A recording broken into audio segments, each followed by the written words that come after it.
You know that saying, no honor among thieves? Yeah. We get ready to throw that out the window because our deep dive today, we're looking at Conti, a ransomware operation pulled in $180 million last year alone. I think they'd be happy, lay low. But these guys, they had other plans, weird ones, like think setting up social networks, their own cryptocurrency, crazy, right? We're talking leaked internal documents, chat logs, the works. And yeah, it gets strange. And that's what makes Conti so fascinating. They weren't just in it for a quick buck, see? The leaks, they show this grand vision, almost like an empire built on cybercrime, going way beyond your typical ransomware smash and grab. Okay, so break it down. They were seriously talking about launching their own cryptocurrency. I mean, what's the logic there? Control, pure and simple, and making life harder for law enforcement. See, tracing cryptocurrency transactions, it's difficult, sure, but it's doable. Sophisticated blockchain analysis, you know. But Conti creating their own system, that's a whole different ballgame. It'd be like having a secret back alley in the financial district. And they were calling it Bablo. I mean, come on. Subtlety isn't their strong suit. No kidding, Bablo basically translates to loot. This wasn't random. It's about how Conti saw themselves, the top dogs, sitting on all that digital loot. So forget about just stealing. This is about managing the spoils, calling the shots. Like they wanted to be the bank, but for the criminal underworld? Precisely. And that's what has cybersecurity experts worried. Imagine, criminal organizations with that kind of financial autonomy. The usual tactic, follow the money, it'd be a dead end. Okay, no, that's scary. But hold on, it gets wilder. Let's talk about their social media ambitions. Because being ransomware masterminds wasn't enough. Now they want to be the next Facebook. Right, it sounds laughable on the surface. Criminals obsessing over user engagement or ad revenue, but dig a little deeper into these leaks and there's a pattern there. Like what? What's the angle with Conti Book? Think about it. A platform they control, where they can spin the narrative, find new recruits. They even discussed using it to find insiders, people who could help them with their ransomware attacks. A one-stop shop for all your cybercrime needs. Yeah. Convenient. Exactly. But more importantly, it normalizes these activities. Suddenly they're not hiding in the dark web. They're right there in plain sight, disguised as just another social network. So we're talking vacation pics next to ransomware price lists. Talk about a dystopian newsfeed. It's like they wanted to build their own criminal utopia, and they'd be the kings, right? And that's the really dangerous part. What happens when they normalize this? Where does it end? This could be a whole new generation of cybercriminals seeing themselves not as, well, criminals, but as entrepreneurs, big businessmen. And the crazy thing is they'd already thought it through. Those leaked mock-ups. Picture a user profile, but instead of work experience, it's their Bitcoin stash.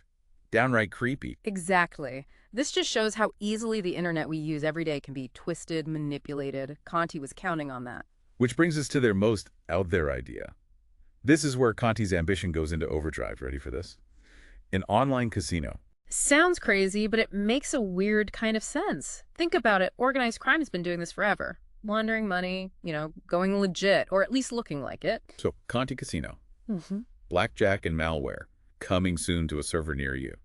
I mean, it sounds more ridiculous than threatening. Yeah, the irony's not lost on me, but this was more than just a quick buck for them. Look at the chat logs. Stern, the Conti leader, he was obsessed with this casino, like it was his pet project. Obsessed how?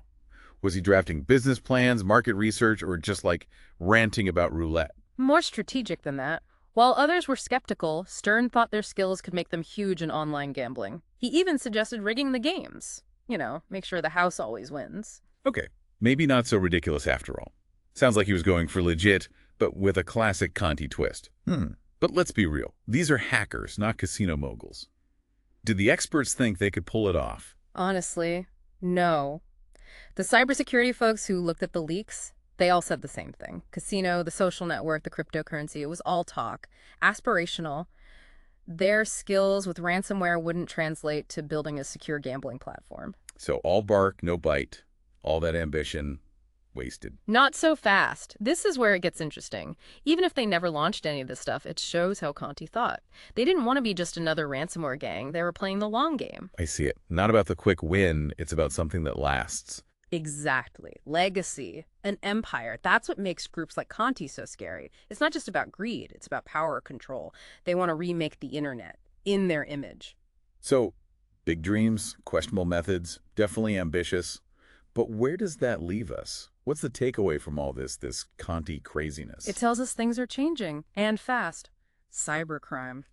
It's not just lone wolves and random attacks anymore. Conti, they're organized, strategic, long game, like we said. Like they saw Silicon Valley making billions and thought, hey, why not us? Except, swap apps and social media for extortion and stolen data. Exactly. And as their goals get bigger, so do the risks. Imagine if they'd pulled off even half of the stuff. The internet would be a different place, and not in a good way. The lines would be blurred between legit businesses and, well, criminals. Not a pretty picture. So, knowing all this, what can we even DO? How do you fight something that changes so fast? That's the million-dollar question. It's not enough to just play catch-up, react to the latest ransomware or data breach. We have to get ahead of it. Understand what makes these groups tick, what they're after. So more than just firewalls and antivirus, we need to understand the criminal mind. You got it. And realize this isn't just about tech anymore. It's about ideas, about what we want the internet to be. How do we stop it from being twisted, used for bad purposes? That's a big question, bigger than just the techies, right? Absolutely. It's on all of us. Because in the end, we decide what the internet becomes, and Conti. They're a reminder of what could happen if we're not careful, if we don't pay attention. And on that note, I think we'll wrap up this deep dive. Big thanks to our expert for, well, shedding some light on all of this. And to everyone listening. Stay safe out there, stay informed, and keep asking the tough questions. Until next time.